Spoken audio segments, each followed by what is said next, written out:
คืนและวันพลันลับ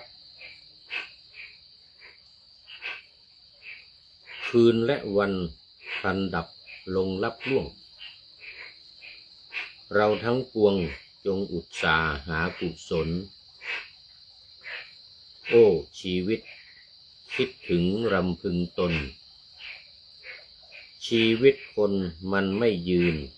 ถึง10,000 ปี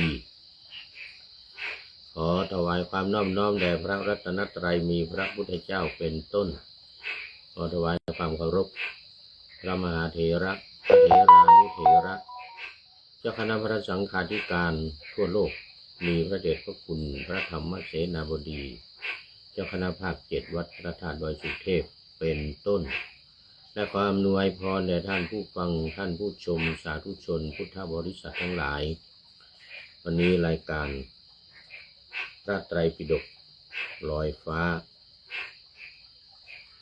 ก็ลอยมาจากวัดพระธาตุดอยสุเทพ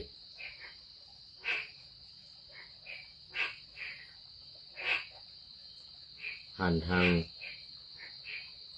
Facebook ไลฟ์สวัยเทพบุญและ MP3 ของวัดฝายหิน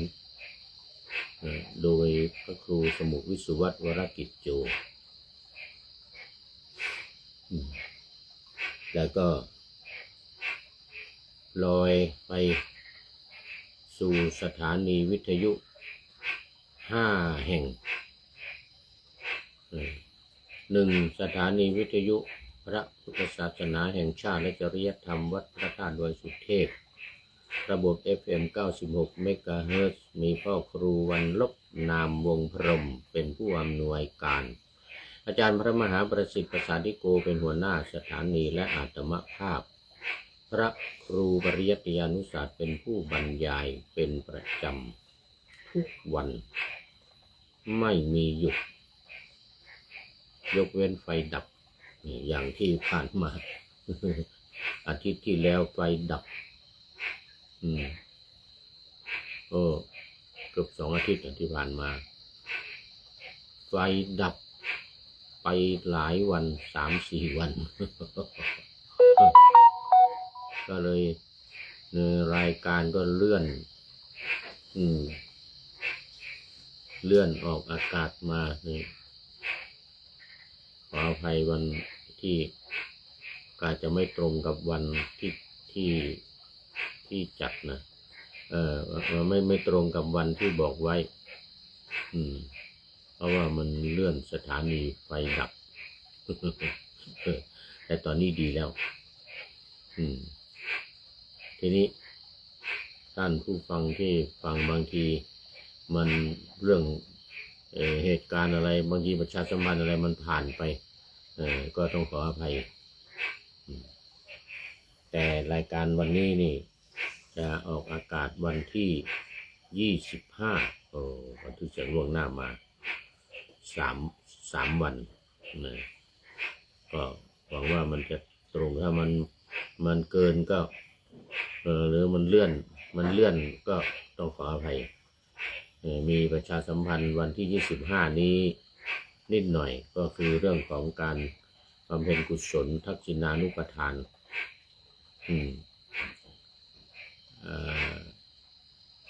และถวายแด่พระเดชพระคุณหลวงพ่อพระเทพวิสุทธิพระเทพวิสุทธาจารย์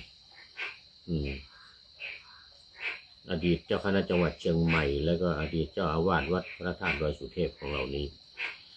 ในวันที่25จะได้บำเพ็ญกุศลทักษิณานุปทานตอนเย็น5 โมงเย็นเป็นต้นไปก็เชิญชวนญาติโยมทุกท่านพระสงฆ์องค์เณรที่เคารพนับถือรู้จักคุ้นเคยอดีตเจ้าคณะจังหวัดเชียงใหม่แล้วก็อดีตเจ้าอาวาสวัดพระธาตุดอยสุเทพและพระอุปัชฌาย์ของพระเดชพระคุณหลวงพ่อพระธรรมเสนาบดี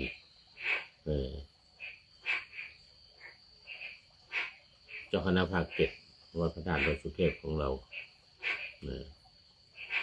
ข ก็ขอถือโอกาสประชาสัมพันธ์เชิญชวนญาติโยมทุกท่านมาร่วมกันบำเพ็ญกุศลในวันกตัญญูคือวันที่25มิถุนายนนี้ตอนเย็นเวลา5 โมงเย็นเป็นต้นไปก็ได้รับทราบโดยทั่วถึงกันแล้วตอนนี้ก็เข้ามาสู่เนื้อหาของธรรมะในพระไตรปิฎกวันนี้ยังอยู่ในจตุตถสมันตปาสาธิกาอรรถกถาพระวินัย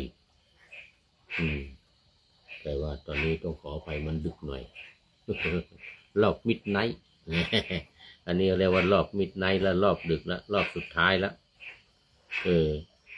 รายการสุดท้ายแล้ววันนี้เนื่องจากว่าตอนกลางวันไม่ได้ทำก็เลยมันต้องมาทำตอนกลางคืน เอามาพระไตรปิฎกเล่มที่25เหมือนเดิมขุททกนิกายแล้วก็วันนี้จะได้พูดถึงเรื่องของนิกายนี่แหละ ในจุลวัคควรรณนาแล้วเรื่องอะไรเนี่ยที่จบไปเมื่อวานเป็นกุณีวิภังค์วันนี้เป็นปัญจสติกักขันธกะวรรณนาก็คือนิกายของพระไตรปิฎกทั้ง5เนี่ยนิกายปัญจสติกักขันธกะมีอ่านยากเลยนะพรรณนาเรื่องของนิกายทั้ง5ของพระไตรปิฎกเรานี่แหละไม่ใช่เรื่องอะไรมากเราก็ว่ากันมาอยู่ทุกวันแต่วันนี้ค่อนข้างจะเป็นรายละเอียดหน่อย จะต้องไปค่อนข้างจะรายละเอียดหน่อยแล้วก็มันเป็นอรรถกถาพระวินัยก็จริงมันก็จะเกี่ยวโยงกันถึงเรื่องของอาบัติต่างๆเรื่องของอาบัติต่างๆที่บัญญัติไว้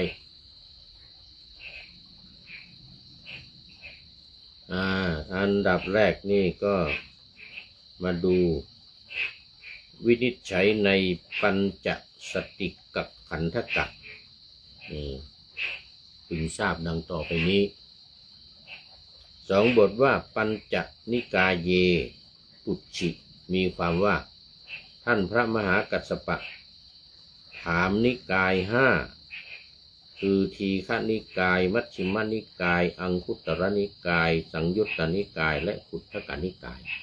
อันนี้พูดถึงเรื่องของการทำสังคายนาครั้งที่1ที่ภูเขาเวภาระบรรพตภูเขาเวภาระอยู่ทางด้านทิศตะวันตกเฉียงเหนือของเมืองราชคฤห์นึกอยู่นาน เมืองราชคฤห์ตอนนี้มันดึกแล้วยกตาจะไม่ค่อยขึ้นละนะไม่เป็นไรยกตาจะไม่ค่อยขึ้นปัญจคีรีนครนี่นึกอยู่นานว่าชื่อเมืองนี่มันเป็นชื่อเมืองอะไรเขาเรียกปัญจคีรีนครชื่อเต็มก็คือชื่อเต็มคือราชคฤห์นะราชคหะนี่แหละปัญจคีรีนครปัญจคีรีนครนี่ก็เป็นเมืองที่ประกอบไปด้วยภูเขา5 เทือกคีรีก็คือภูเขาเมืองที่ล้อมรอบไปด้วยภูเขา5 เทือก 5ภูเขาตอนนี้ยังมีอยู่ขอต้อนรับคุณโยมพิสมัยศรีเทพธรรมรงค์จากลำปางนึกวันหลับกันหมดแล้วเพราะมันดึกแล้วตอนนี้5 ทุ่มเดี๋ยว3 ทุ่มมั้งยัง2 ทุ่มกว่าเกือบจะ3 ทุ่มน้อมกราบสาธุสาธุสาธุเจ้าโอ้โหโมทนาดีใจจังเลยนึกว่าจะพูดให้ผีฟังเนี่ยมันดึกแล้วเนี่ยวันเนี้ย มันดึกแล้วจะพูดให้ผีฟังแล้วพอไปเปิดวิทยุจึงให้ญาติโยมฟังกันแต่ก็ยังมีอาทิกัลยาณีเข้ามาอยู่ผู้มีความงามในเบื้องต้นได้แก่ศีลนี่แหละเรื่องมันนะคือคุณโยมพิสมัยศรีเทพธรรมรงค์ก็ยังเป็นอาทิกัลยาณังมีความงามในเบื้องต้นเรียกว่า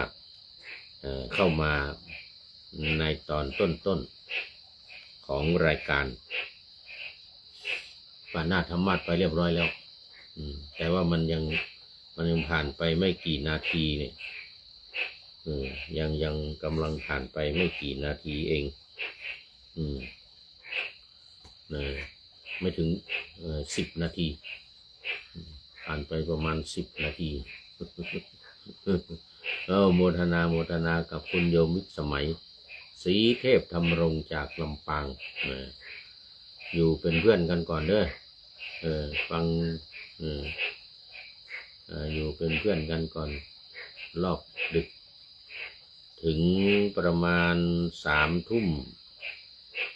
45นู่นนะประมาณ3 ทุ่ม 45ตอนนี้2 ทุ่มเกือบจะ3 ทุ่มเริ่มเมื่อกี้นี่45 นาที2 ทุ่ม 45ถึง3 ทุ่ม 45ตาจะยกไม่ขึ้นไม่เป็นไรมาเรื่องนิกายเดี๋ยวเมื่อกี้นี้พูดถึงว่า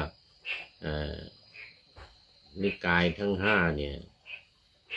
ทีฆนิกายมัชฌิมนิกายเป็นต้นเนี่ยนะท่านพระมหากัสสปะในเรื่องนี้คือเรื่องท่านพระมหากัสสปะถามในที่ประชุมสังฆายนาเพื่อที่จะให้พระผู้เข้าร่วมสังฆายนา500 รูปพระอรหันต์ทั้งหมดเนี่ยร้องพร้อมกันร้องอะไรเรื่องนี้แหละพูดถามถึงเรื่องอะไรตอบเสร็จเรียบร้อยใครเป็นคนตอบถ้าสมมติว่าท่านพระมหากัสท่านพระอุบาลีตอบเรื่องพระวินัยนี่พระอุบาลีตอบหรือถ้าเป็นพระสูตรก็พระอานนท์เป็นผู้ตอบเสร็จแล้วพอตอบแล้วยังไงเนี่ยภิกษุพระมหาเถระทั้ง500 รูปเนี่ยจะต้องร้องพร้อมกันว่าพร้อมกันทั้งหมดเหมือนกับที่ท่านพระอานนท์กล่าวหรือพระอุบาลีตอบคำถามของท่านพระมหากัสสปะนี่เรื่องมันจึงจะเป็นสังขายนาเพราะคำว่าสังขายะเนี่ยสังแปลว่าพร้อมขายะเนี่ยแปลว่าร้องเพลงในที่นี้ก็คือเอามาว่าพร้อมกันร้องพร้อมกันสังแปลว่าพร้อมขายะนะนี่เพราะว่าการร้องขายะแปลว่าร้องแล้วก็นะเนี่ยมันเป็นนะปัจจัยบางทียุปัจจัยแปลงยุเป็นอนะก็แปลว่าการร้องพร้อมกันนั้นการทำสังฆายนานี่คือการร้องพร้อมกันนะโยมพิสมัยคือถ้าไม่พร้อมไม่ได้เกิดคนรูปใดรูปหนึ่งว่าสระอาเป็นสระโออย่างนี้นะว่าใหม่ทั้งหมดเลยคือเนื้อต้องการจะให้เนื้อความมันคงที่มันถูกต้องนะพอตอบเสร็จเรียบร้อยแล้วเนี่ย เนี่ยตอบเสร็จเรียบร้อยแล้วต้องว่าทบทวนทุกรูปนะ499รูปมันน่าจะยกเว้นประธานเลย498อะไรวะยกเว้นคนตอบเช่นพระอุบาลีหรือพระอานนท์นะอานนท์ว่าต้องคอยฟังว่าเขาว่าถูกต้องไหมว่าพร้อมกันไหมจึงเรียกว่าสังขายนาการทำสังขายนาพระไตรปิฎกนี่ไม่ใช่ธรรมดาเนี่ย400รูป400กว่ารูปต้องว่าให้ถูกต้องพร้อมกันหมดว่าภาษาบาลีที่คำตอบที่พระอานนท์ตอบหรือท่านพระอุบาลีตอบเลยนะคือความหมายก็คือว่าเห็นตรงกันเห็นพร้อมกันเห็นว่าถูกต้องไม่ผิดเนี่ยจึงว่าพร้อมกันได้หมดถ้าใครเห็นว่าผิดเนี่ยก็อาจจะว่าผิดไปต้องว่าใหม่ต้องให้ถูกต้องเขาเรียกว่าสังขายนาอันนั้นพระไตรปิฎกเนี่ยทั้งหมดเนี่ยมาจากการทำสังขายนาก็คือการร้องพร้อมกันหลังจากที่ได้ฟังคำตอบแล้วก็ต้องทบทวนว่าพร้อมกันคนจึงใช้เวลานานเนี่ยใช้เวลาถึง7 เดือนกว่าจะเสร็จรวมแล้วก็เป็นเกือบปีหลังจากพระพุทธเจ้าปรินิพพานไป3 เดือนนี่หลังจากพระพุทธเจ้าปรินิพพานไป3 เดือนจึงมาทำสังขายนากัน ที่ภูเขาเวภาระบรรพตนี่นะแล้วก็มันมีถ้ำอยู่เขาเรียกว่าถ้ำสัตตบัญญคูหาสัตตบัญญคูหาแปลว่าถ้ำสัตตบัญญมันมีต้นที่มันมี7 แฉกใบมันมี7 แฉกเขาเรียกต้นอะไรต้นสัตตบัญญสัตตะแปลว่า7บัญญแปลว่าใบต้นบ้านเรานี่เขาเรียกว่าอะไรมันใบมันมี7 แฉกเดี๋ยวก่อนมันมีสมัยพระเดชพระคุณหลวงพ่อเจ้าคณะจังหวัดเชียงใหม่วัดพระสิงห์เอามาปลูกในวัดพระสิงห์ตอนนี้ก็ยังมีอยู่เขาเรียกต้นบาลีเขาเรียกสัตตบัญนะใบมันมี7 แฉก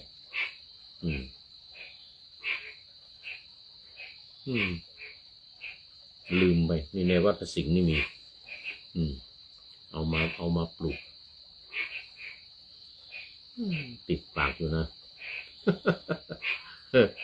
ติดตอนนี้ขอต้อนรับคุณโยมสิทธิชัยปัญญาวัยนี่ก็FCเก่าแก่นะนี่นี่ไม่มานานแล้วไม่เข้ามานานแล้วปัญญาวัยนี่นะสิทธิชัยปัญญาวัยนี่เป็น FC เก่าแก่สมัยโบราณ นานมาหลายปีนานหลายปีมาแล้วเดี๋ยวต้องเขียนไว้หน่อยก่อนเพราะว่าสิทธิชัยปัญญาวัยเคยเข้าไปดูโปรไฟล์แล้วเคยเข้าไปดูโปรไฟล์แล้ววัยยาวยักษ์กะลันด้วยแต่ตอนนี้ลืมละ ลืมว่าอยู่ที่ไหนยังไงเป็นพระด้วยเลยวันนะเป็นพระด้วยสาธุครับขอบคุณมาก เป็นลูกพระขอบคุณมากสิทธิชัยปัญญาวัยอยู่วัดไหนยังไงถนนตำบลอำเภอจังหวัดอะไรนี่นึกไม่ออกแล้วตอนนี้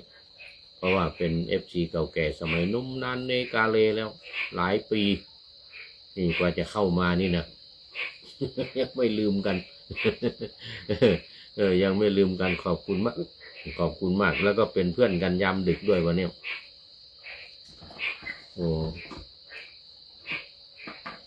สะอื้นนี่สะอื้นเดี๋ยวต้อง ต้องลองดื่มน้ำอุ่นสักหน่อยก่อน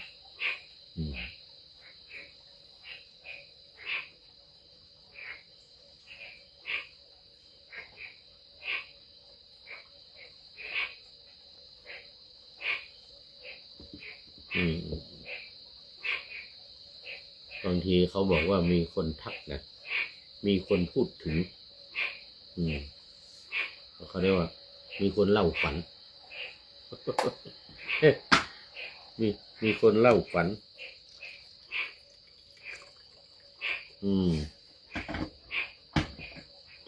เลยสะอื้นอึกออกแอก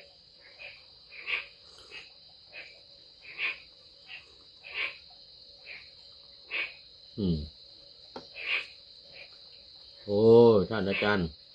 สิทธิชัยปัญญาวัยน้อมกราบสาธุสาธุเจ้าอันนี้โยมพิสมัยศรีเทพดำรงบอกว่าน้อมกราบสาธุสาธุเจ้านี่ ท่านอาจารย์สิทธิชัยปัญญาวัยนี่อยู่วัดไหนยังต้องไปดูก่อนขอบคุณมากนะเมื่อกี้พูดถึงว่าทำร้องพร้อมกันเรียกว่าสังขายนาการร้องพร้อมกันคือการพูดเนี่ยมันเป็นภาษาบาลีเนี่ยเขาจะว่าเป็นทำนองนะจะว่าเป็นทำนองเพราะบางทีก็เป็นคาถาถึงไม่เป็นคาถานี่ก็ว่าพร้อมกันทั้งหมดเนี่ยทั้ง500 รูปอย่างน้อยๆก็เว้นประธานเว้น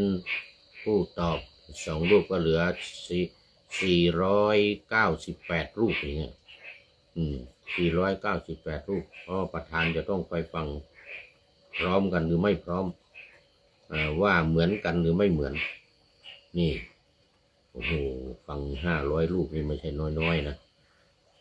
แต่แล้วก็ว่าให้พร้อมกันหมดนี่นะจึงเรียกว่าสังขายนาขายะแปลว่าร้อง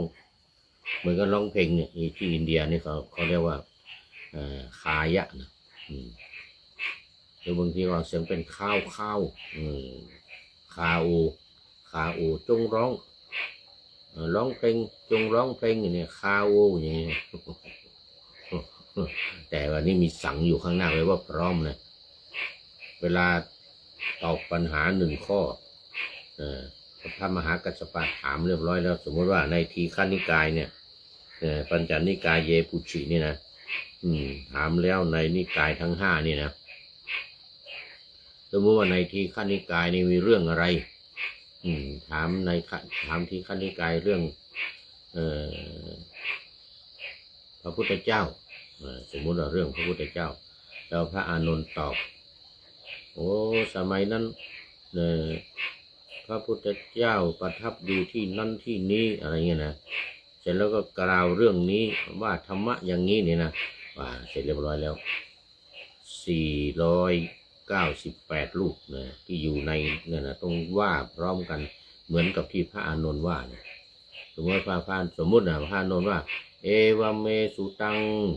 เอกังสมยังภควาภาลานาสิยังอิสิปตันเนมิกาทาเยตัตระโคภควาภิกขุอามันเตสิอะไรอย่างนี้นะคือพระอานนท์ว่าโอ้สมัยนั้นพุทธเจ้าอยู่ที่เมืองป่าอิสิปตนะมฤคทวันตรัสเรียกภิกษุทั้งหลายมาแล้วอามันเตสิปัญจวัคคีย์เรียกภิกษุปัญจวัคคีย์500 รูปมาเดี๋ยว5 รูปมานี่สมมติว่าพระอานนท์ว่าเอวเมสุตังเอกังสมยังภควาภาลานะสิยังอิสิปตันเนมิกาทาเยตัตระโคภควาภิกปัญจวัคคีเยภิกขุอามันเตสิอย่างนี้นะว่าเป็นทำนองไปอย่างนี้นะโอ้เขาจะว่าเพราะมากทั้ง400เกือบ500 รูปเนี่ย498 รูปว่าพร้อมกันหมดพระมหากัสสปะเงี่ยวสดฟังพระอุบาลีฟังพระอานนท์ฟัง ว่าถูกไหมถูกหรือไม่ถูกเพราะมันไม่มีการเขียนไงมันไม่มีการเขียนสมัยนั้นอ่ะสมัยนั้นไม่มีการเขียนว่าเอวเมสุตังเนี่ยต้องจ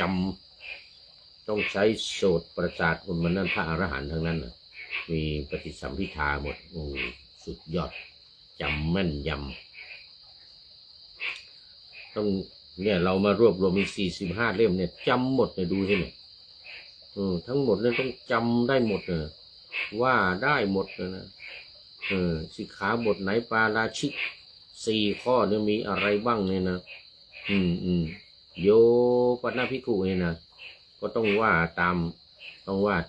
โยปนภิกขุเหมือนกับพระอุบาลีว่านะพระอุบาลีจะว่านะ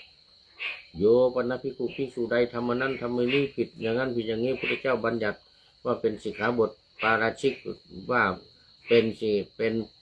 สังฆาทิเศษหรือเป็นปาจิตตีเป็นนิสสกีปาจิตตีอะไรนะพอพระบาลีพระอุบาลีว่าเสร็จพระอุบาลีว่าเสร็จแล้วทั้ง500 รูป498 รูปเลยนะต้องว่าตามพร้อมกันหมดมันจึงใช้เวลานานเนี่ย7 เดือนน่ะการทำครั้งสังขายนาครั้งแรกเลยนะ7 เดือนกว่าจะเสร็จก็มาเป็นอย่างสมมติว่าเล่มที่1 ถึงที่ 8เป็นพระวินัยเนี่ยเริ่มต้นปาราชิกในว่านี่จะมีอย่างนี้เนี่ยนี่คำอย่างนี้ว่า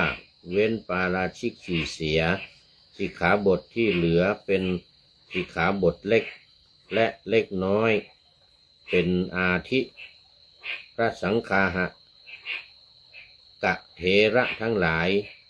กล่าวแล้วโดยปริยายเพื่อแสดงความที่สิกขาบททั้งปวงอันท่านฟังรวบรวมเอาไว้ไม่ละทิ้งแม้สิกขาบทเดียวเนี่ยเห็นไหมไม่ละทิ้งแม้สิกขาบทเดียวจำได้หมดทุกสิกขาบททั้ง498 รูปมีคอยตัดสินคอยฟังว่าผิดหรือถูกเนี่ยมีพระอุบาลีพระอานนท์แล้วพระมหากัสสปะเป็นผู้ถาม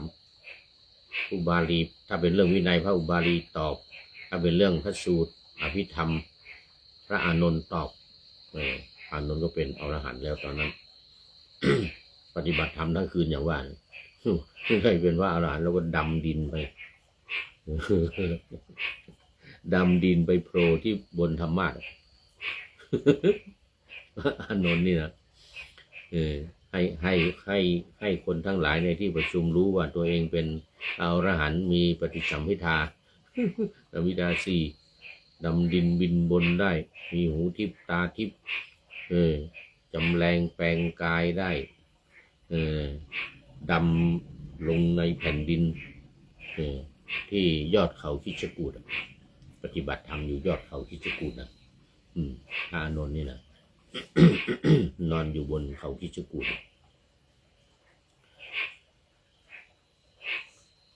ไปดำดินลงไปโผล่ที่บนยอดเขาเวภาละที่ถ้ำในถ้ำที่ถ้ำเวภาละนั่นนะปฏิบัติธรรมทั้งคืนไม่ได้หลับเลยเสร็จแล้วก็บรรลุเป็นพระอรหันต์ตอนใกล้จะสว่างตอนเหนื่อยแล้วเอ็นหลังลงไม่เอาละหมดอะไรตายอยากไม่เอาละพระอรหันต์ไม่เอาละปล่อยวางอย่างนี้เนี่ยจิตว่างบรรลุเป็นพระอรหันต์เครียดมาทั้งคืนอยากจะเป็นอรหันต์ปฏิบัติธรรมทำความเพียรมันเครียดมาทั้งคืนพอปล่อยวางปุ๊บจิตมันว่างบรรลุเป็นพระอรหันต์ตื่นเช้ามาประมาณ9 โมงเช้า8 โมง 9 โมงเนี่ยดำดินลงไปดำลงไปในดินนี่นะไปโผล่ที่ธรรมาสน์เขาตั้งธรรมาสน์ไว้แล้วโผล่บนธรรมาสน์เลยธรรมาสน์ที่ทำไว้เนี่ยนะขึ้นไปโผล่บนธรรมาสน์พอ พอพระเถระทั้งหลายมองเห็นนั่งอยู่บนธรรมาสน์แล้วเป็นว่าดำดินลงมาทุกบนธรรมาสน์ พระอานนท์นี่นะแต่แล้วลงมายังไม่ได้ทำอะไรเนี่ยลงมากราบก่อนลงมากราบพระเถระทั้งหมด499รูปที่นั่งอยู่ในนั้นนะพระอานนท์อายุมากก็จริงอายุเท่ากับพระพุทธเจ้านะพระอานนท์อายุเท่ากับพระพุทธเจ้าแต่กำลังเป็นพระอรหันต์ใหม่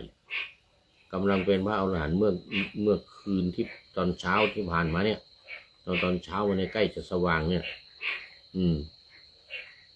คนอื่นเขาเป็นอรหันต์ก่อนต้องเคารพมาต้องเคารพแล้วกราบลงมากราบนะ499รูปที่นั่งอยู่ในนั้นนะพระอานนท์ไปโผล่ขึ้นบนธรรมาสน์นู้นเนี่ยมันสูงเนี่ยต้องลงมาขอโทษจะเป็นนั่งสูงกว่าพระเถระทั้งหลายพระเถระทั้งหลายถึงจะอายุน้อยก็ตามแต่เขาเป็นอรหันต์แล้วเนี่ยเป็นอรหันต์ก่อนต้องเคารพพระเถระที่เป็นอรหันต์เนี่ยลงมากราบเหมือนนั่งมวยเลยครับหมดทุกรูปที่อยู่ในนั้นขอโทษที่บังอาจดำดินขึ้นมาโผล่บนธรรมาสน์เลยพระเถระทั้งหลายก็โอ้โหนี่โน้นมาแล้วอยู่บนธรรมาสน์นั่นแหละโยมมิตรสมัยนี่นะคราวนี้พอถึงเวลาพระมหากัสสปะจะถามเนี่ยสิกขาบท227ข้อรวมทั้งที่มานอกสิกขาบทอีก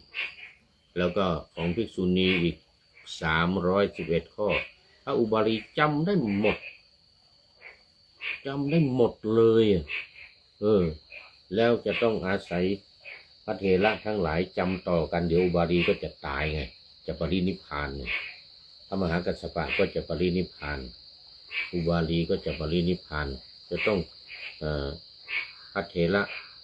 หนุ่มๆพระอรหันต์ทั้งหลายหนุ่มๆเนี่ยจะต้องจดจำเหมือนพระอุบาลีเลยเพราะฉะนั้นจะต้องร้องพร้อมกันจึงเรียกว่าสังขายนาจะต้องร้องพร้อมกันหมดนิกายที่พระมหากัสสปะถามเนี่ยพระมหากัสสปะถามนิกายทั้ง5อันนี้ถามพระอานนท์อานนท์เป็นผู้ตอบทีฆนิกายมัชฌิมานิกายอังคุตรนิกายสังยุตตนิกายขุททกนิกายเนี่ย5นิกายนี่นะพระอานนท์เป็นผู้ตอบตอบเสร็จแต่ละเรื่องที่ตอบนะ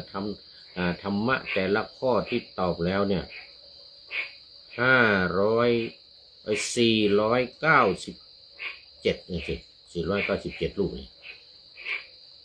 ออก3รูปเอาพระมหากัสสปะออกพระมหากัสสปะอานนท์อุบาลี3รูปนี้นั้นเหลือ497รูปต้องว่าพร้อมกัน497รูปพระมหากัสสปะถามพระนี่ที่นิกายต่างๆ5นิกายนี้พระอานนท์ตอบเสร็จไปแต่ละข้อนี่นะ497รูปที่นั่งอยู่ในนั้นนะต้องว่าพร้อมกันเหมือนพระอานนท์เลยท่านอาจารย์สิทธิชัยปัญญาไวต้องว่าให้เหมือนกับพระอานนท์ว่าทุกเป๊ะผิดไม่ได้ผิดต้องว่าใหม่เลยองค์ไหนว่าผิดพระอานนท์คอยฟังอยู่ผิดเหรอว่าใหม่ ว่าใหม่ว่าพร้อมกันหมดนี่จึงเรียกว่าสังขายนาต้องว่าพร้อมกันหมดนี่เรื่องวันนี้เรามาดูรายละเอียดนิดหน่อยก่อนทีฆนิกายเนี่ยเป็นนิกายที่ยาวมีเรื่องยาวแต่ละเรื่องที่พระอานนท์เล่านี่นะสมมติว่าอธรรมจักรกับปวัตตนสูตรนะสมมตินะเอวเมสุตัง เอกังสมยังภควาภาลานสิยังอิสิปตเนมิกทาเยตัตระโคภควาปัญจวัคคีเยภิกขุอามันเตสิเนี่ยนะเสร็จแล้วก็เวเมภิกขเวอันตาปปชิเตนะนะเสวิตัพพายโยจายังกาเมสุกรรมสุขันธิกานุโยโกฮีโนคัมโมโปตุชนิโกอนัตติโยอนัตตสันหิโตอย่างนี้นะเพราะว่าพระอานนท์ว่าเสร็จนะทั้งหมดต้องว่าตามต้องว่าตามนี้หมดเลยนะว่าให้เหมือนด้วยนะผิดไม่ได้เนี่ยผิดพระอานนท์ทักผิดองค์นั้นผิด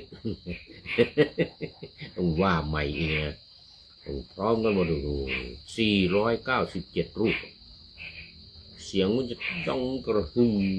โอ้โหคนฟังพระอานนท์ฟังนี่จะต้องฟังทุกรูป497 รูปเนี่ยพระอานนท์ต้องฟังให้มันเหมือนกันหมดนี่จึงให้สมกับคำว่าสังขายนาซึ่งแปลว่าร้องพร้อมกันสังแปลว่าพร้อมนะขายะขายะเนี่ยแปลว่าร้องลงยุปัจจัยแต่ยุเป็นอนะนะเป็นสังขายนาเนี่ยนะโอ้โหแล้วมันน้อยเมื่อไหร่เนี่ยนิกายทั้ง5เนี่ย5นิกายเนี่ยทีฆนิกายมี3 เล่มที่รวบรวมกันปัจจุบันนะเล่มที่9เล่มที่10เล่มที่11อันนี้นี่ทีฆนิกายเล่มที่11 3 เล่ม3 เล่มนี้เป็นทีฆนิกายส่วนเล่มมัชฌิมานิกายมัชฌิมานิกายนี้มี3 เล่มเหมือนกันเล่มที่12 13 14 3 เล่ม12 13 14โอ้โหน่าดูแล้วก็สังยุตตนิกายที่3มี5 เล่มเล่มที่15 ถึง 19 15 16 17 18 19นี่5 เล่มนี้เป็นสังยุตตนิกายสังยุตตนิกายนี่ก็คือ5 เล่มอังคุตตนิกายนิกายที่4มี5 เล่มเหมือนกันเริ่มตั้งแต่เล่มที่20 20 21 22 23 24 20 ถึง 24 5 เล่มเป็นสังอังคุตตนิกายส่วนขุททกนิกายนี้มี9 เล่มเริ่ม25 ถึง 33นะ25 26 27 28 29 30 31 32 33เนี่ย9 เล่ม9 เล่มแล้วพระอภิธรรมนี่ก็มี12 เล่มก็เริ่ม34ไปเล่มที่34ไปจนถึง45 12 เล่มอันนี้พระอานนท์หมดนั่นน่ะจิตมีกี่ดวงเนี่ยนะกุศลจิตมี8 ดวงอกุศลจิตจิต89 ดวงที่เป็นดวงนะพอพระอานนท์ว่าเสร็จนะ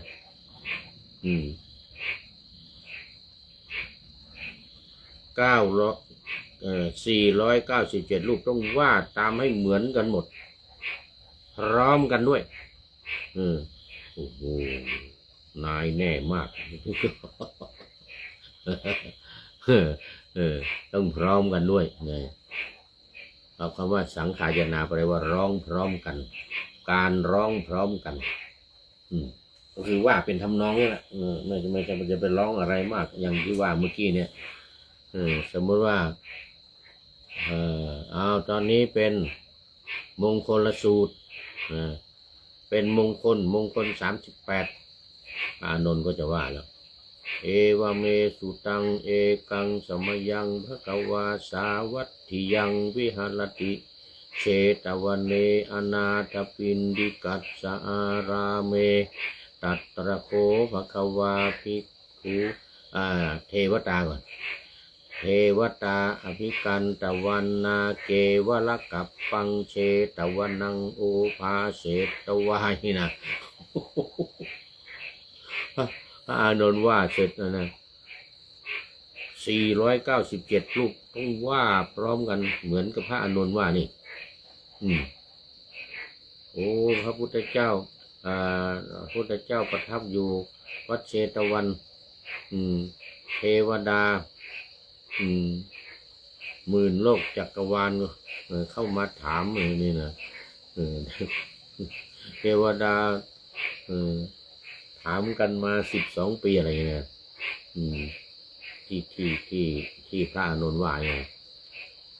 497รูปต้องว่าตามพระอานนท์ปหูเทวามนุษย์สาจะมังคลานิอจินตยุงนี่อเสวนาจะพาลานังปันดิตานันจะเสวนาปูชาจะปูชนียานังเอตัมมังคารมุตตมังนี่เป็นบทเป็นคาถาไปอย่างเงี้ยโอ้ดูสิหลวงพ่อสิริมังคลาจารย์รวบรวมมาในมังคลัตถทีปณีดูสิเนี่ยพระอานนท์นั่นน่ะว่านั่นน่ะพระอานนท์ว่าเสร็จเรียบร้อยแล้วโอ้497รูปว่าเหมือนกันหมดเนี่ยไม่ผิดแผกแตกต่างกันไปเลยไม่ได้เดี๋ยวจะหมดเวลานะนี่เดี๋ยวก่อนยังนี่ที่คณิกายอังคุตรนิกายคราวนี้มาดูว่าท่านฟังรวบรวมไว้ไม่ละทิ้งแม้สิกขาบทเดียวนะหลายบทว่าอิทังโวสมนานังมีความว่านี้สมควรแก่สมณะทั้งหลายโวอักษรใช้ในอัตสักว่ายังบทให้เต็มนี่โวนะโวไม่มีความหมายทำให้บทให้มันเต็มอย่างในสิกขาอย่างในบทหนึ่งเนี่ยมีอยู่สมมติว่าคาถาปัทยาวัตรนะมันมีอยู่ถึง6 คาถานะทั้งหมดมี100 กว่าคาถาแต่ว่าที่เมืองไทยเรานี่เรียนเนี่ย6 คาถาคือปัทยาวัตรอินทรวิเชียนอุเปนทรวิเชียนวังสัทธวสันตดิลกเดี๋ยวก่อนปัทยาวัตรอินทรวิเชียนอุเปนทรวิเชียนวังสัทธวสันตวสันตดิลกมันขาดอะไรก็อ่านหนึ่งมาอินทรวิเชียนอุเปนทรวิเชียนวังสัทธวสันตดิลกมันขาดไปอันหนึ่งไม่เป็นไรพอว่าเสร็จที่เป็นคาถาเนี่ยว่าเสร็จ497รูปต้องว่าให้เหมือนกันหมดเนี่ยนี่บทว่าภูมกาลิกังมีความว่าควันแห่งจิตตากาคารเป็นที่ปรินิพพานของพระสมณะคือพระพุทธเจ้านะยังปรากฏอยู่เพียงใดการเพียงนั้นเป็นการแห่งสิกขาบทที่พระสมณะทรงบัญญัติแล้วแก่สาวกทั้งหลาย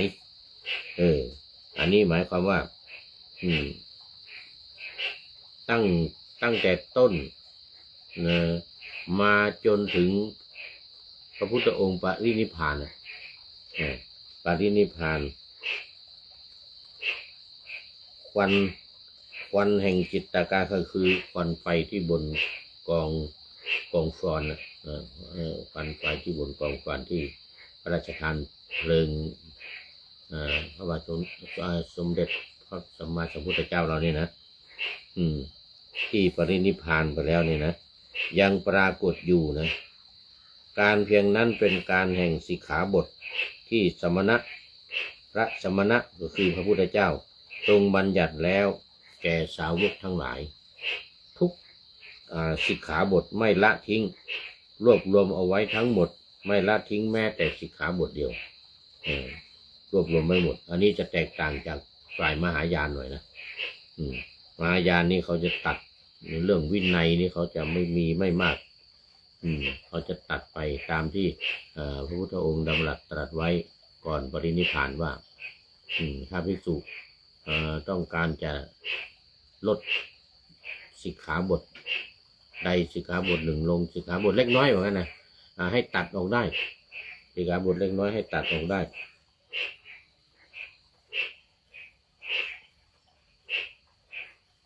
คราวนี้ไอ้ที่เอามาลงนี่ก็เพราะว่า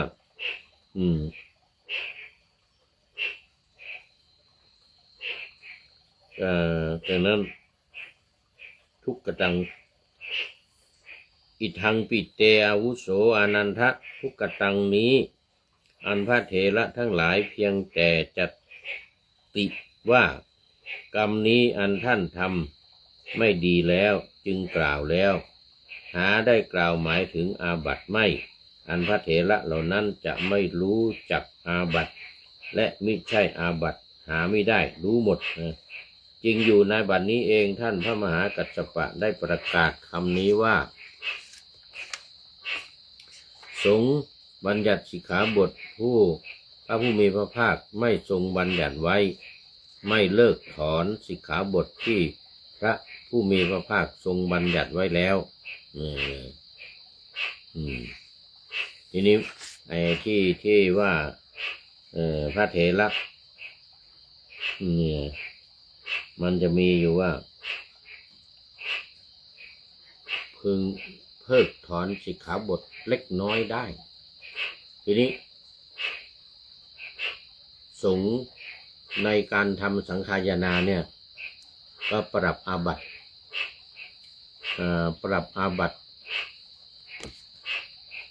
พระอานนท์เพราะว่าพระอานนท์ไม่ได้ถามชัดเจนว่าสิกขาบทเล็กน้อยนั่นคืออะไรสิกขาบทเล็กน้อยนั่นคืออะไรเพราะฉะนั้นในที่ประชุมก็ปรับอาบัติพระอานนท์ว่าพระอานนท์เนี่ยไม่ถามพระพุทธองค์ว่าสิกขาบทเล็กน้อยก่อนที่ปรินิพพานในพระพุทธองค์ตรัสเนี่ยแต่พระอานนท์ตอนนั้น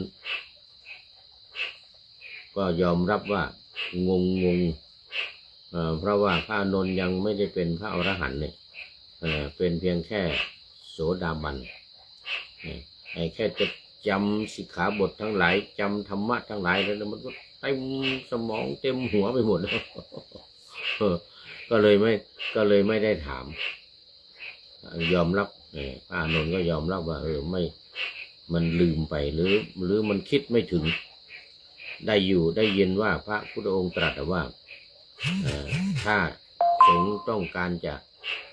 เพิกถอนสิกขาบทเล็กน้อยก็ทำได้ให้ทำได้มันก็เลยไม่รู้ว่าเล็กน้อยเนี่ยมันเป็นอะไรน้อยเท่าไหร่อะไรที่ว่าเล็กน้อยนี่อันนี้สงฆ์จึงปรับอาบัติพระอานนท์ตรงนี้พระอานนท์ก็ยอมรับแล้วก็พระอานนท์ก็ว่าไม่มีเจตนาเพราะว่าตัวเองยังไม่ได้เป็นอรหันต์มันก็งานก็เยอะเป็นผู้อุปถากพระพุทธเจ้าด้วยเนี่ยเนี่ยเป็นผู้อุปถากพระพุทธเจ้างานมันเยอะมติของคณะสงฆ์ฝ่ายเถรวาทที่ประชุมกันในการทำสังฆายนาครั้งแรกนั้นก็จึงออกมาว่าไม่ตัดเพราะอะไร227ข้อให้มีอยู่เหมือนเดิมรวมทั้งสิกขาบทที่มาในอภิสมาจาริกาสิกขาคือสิกขาบทที่ไม่อยู่ในปาติโมกข์คือไม่อยู่ใน227ข้อนี่นะก็ต้องเอามาบัญญัติไว้ ต้องเอามาบัญญัติไว้ เพราะฉะนั้นเหมือนกับที่ในคณะสงฆ์อันนัมมนิกายคณะสงฆ์อันนัมมนิกายรู้สึกจะเป็นของเวียดนามมีสิกขาบทฝ่ายมหายานนี่นะ250 ข้อคือ227เนี่ยเขาก็จะตัดนิดปาจิตตี92ออกไป2 ข้อเหลือ90ปาจิตตี92เหลือ90เพราะฉะนั้นสิกขาบทก็จะเหลือ225เป็นของฝ่ายมหายานนะอันนัมมนิกายในปัจจุบันเนี่ยเขามี250เดียวกัน200มีละถูกละมี250 ข้อแล้วตัดอันนี้เดี๋ยวนะปาจิตตี92เนี่ยตัดไป2 ข้อเหลือ90ก็รวมแล้วมันก็เป็น225บวกกับอภิสมาจาริกาสิกข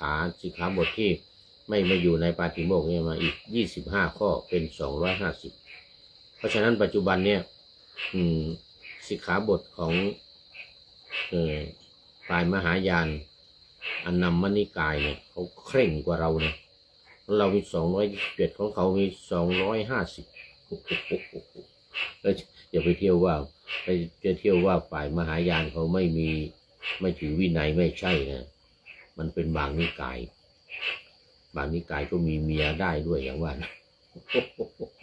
เปลี่ยนแปลงสิกขาบททั้งหลายเขาไม่เคร่งทางด้านวินัยอัตปาราชิกยังไม่เอาเลยเห็นไหมที่ญี่ปุ่นเนี่ยประเทศญี่ปุ่นฝ่ายมหายานเนี่ยมีเมียได้ด้วยเป็นพระนะเป็นพระอย่างพระซูซูกิอย่างเคยเล่าให้ฟังนะพระซูซูกิที่เป็นเจ้าของบริษัทรถซูซูกิของญี่ปุ่นเนี่ยเจ้าของบริษัทเป็นพระนั่นน่ะบริษัทซูซูกิก็คือพระซูซูกิเขาก็มีเมียได้มีลูกได้มีเมียได้เวลาจะทำพิธีทางศาสนาจึงเอาผ้าเหลืองเนี่ยมาห่มแล้วก็ทำพิธีพอทำพิธีเสร็จแล้วก็เอาออกนุ่งเสื้อนุ่งกางเกงเหมือนเดิม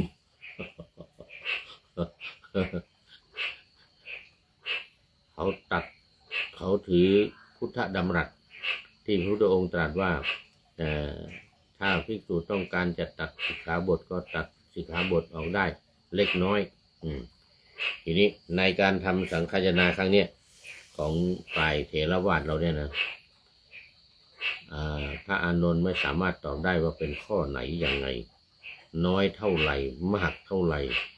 สิกขาบทน้อยที่ว่าให้ตัดได้เนี่ยคืออะไรก็ไม่มีอันนี้ก็เลยที่ประชุมก็จึงตกลงกันว่าไม่ตัดตกลงกันว่าไม่ตัดเพราะว่าอะไรเพราะว่ามันไม่รู้ชัดเจนว่ามันเป็นสิกขาอะไรบทไหนอะไรที่ว่าน้อยเนี่ยมันน้อยขนาดไหนยังไงเลยปรับอาบัติพระอานนท์อาบัติทุกกฎเนี่ยปรับอาบัติทุกกฎพระอานนท์ในฐานะที่ไม่ถามพระพุทธเจ้าว่าอาบัติน้อยคืออะไรคือข้อไหนยังไงรายละเอียดเป็นยังไงไม่ได้ถามเพราะตอนนั้นพระพุทธเจ้าก็ใกล้จะปรินิพพานด้วยตรัสกับพระอานนท์ไว้เอาแล้ววันนี้เอาไว้แค่นี้ก่อนนะเอาไว้แค่นี้ก่อน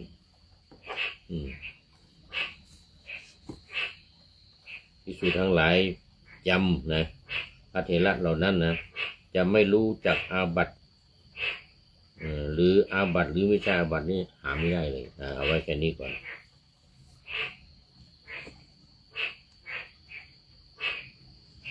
แต่มันไม่รู้ชัด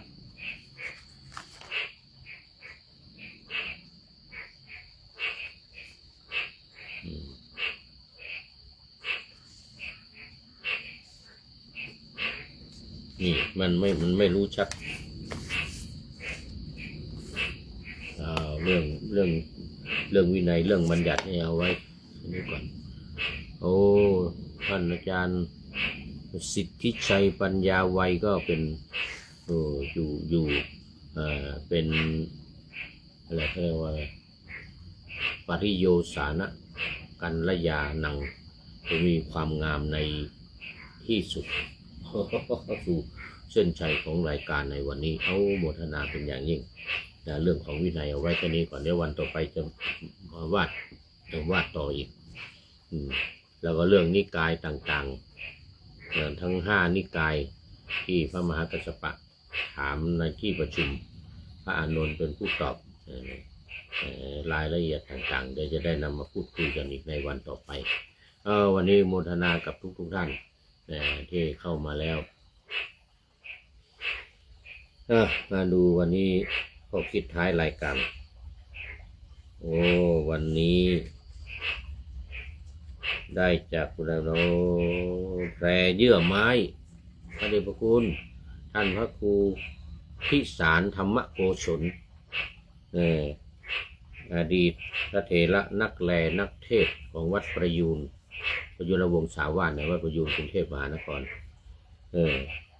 ประพันธ์ไว้ท่านนายพลนเรศจิตลักษณ์นำมาเผยแพร่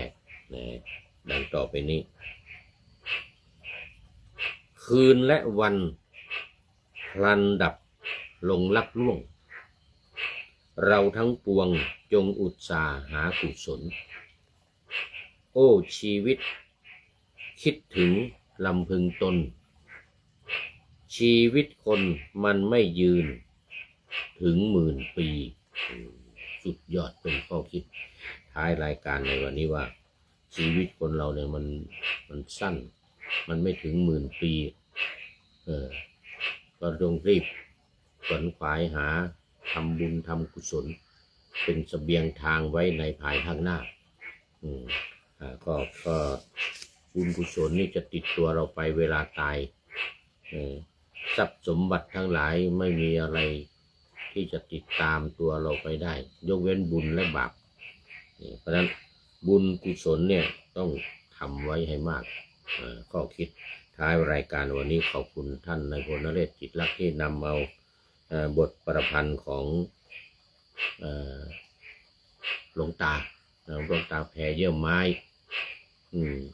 วัดประยุรวงศาวาสวันนี้พอดีแบตเตอรี่หมดเดี๋ยวแป๊บนึงนี่แบตเตอรี่หมดพอดีเลยรายการก็จบพอดีนี่นะคืนและวัน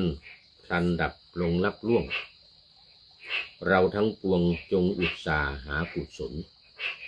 โอ้ชีวิตคิดถึงลำพึงตนชีวิตคนมันไม่ยืนถึง10,000 ปีนี่เป็นสัจธรรมขอบคุณท่านนายพลนเรศจิตลักษณ์มาณที่นี้เป็นอย่างยิ่งและหลวงตาแพรเยื่อไม้พระครูพิสารธรรมโกศลไว้ณที่นี้เป็นอย่างยิ่งขอนำพระไตรปิฎกลอยฟ้าไปจากผู้ฟังทั้งหลายในโลกล่าวันต่อไปจะได้จรย้อนกลับมาสู่สถานีใหม่ให้ท่านฟังอย่าลืมเปิดวิทยุหรือเครื่องรับโทรศัพท์โมบายคอมพิวเตอร์ผัง YouTube เฟซเพจไลน์ให้ดังๆเพื่อชมฟังรายการวันต่อไปขอทุกท่านมีความสุขทุกคืนวันนำธรรมะประกอบการงานทั้งหลายเช่นขยันทำงานทางวาจากายใจขวนขวายกิจการงานนานาบำเพ็ญสาธารณประโยชน์เว้นสิ่งที่มีโทษโหดเยี่ยงสาประกอบแต่กรรมดีมีราคาแสวงหาเงินทองครองใจคนเสียสละพลทรัพย์นับมากน้อยไม่ให้ล้านก็ให้ร้อยไม่ด้อยผลเอื้อคนรวยช่วยคนยากฝากคนจน ให้ทุกคนเท่ากันมาตรฐานเดียวขอเจริญพร